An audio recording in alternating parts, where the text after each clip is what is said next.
भात बनवते।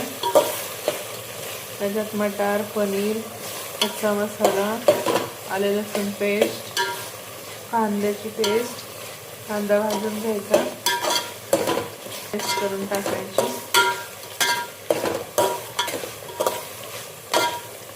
कच्चे मसाले टाकायचे आणि नंतर मग पाणी ओतायचं।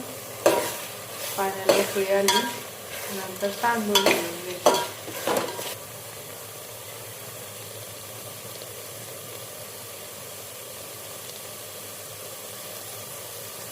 2 मिनिटं हे चांगलं परतून घ्यायचं तेल सुटेपर्यंत।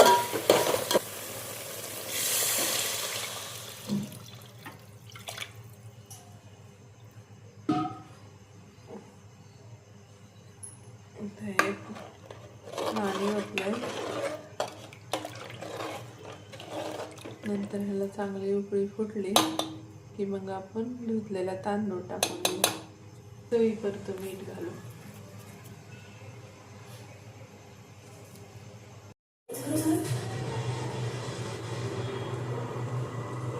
तुला आता पाण्याला उकळी फुटायला लागली, आपण तांदूळ टाकून घेऊ।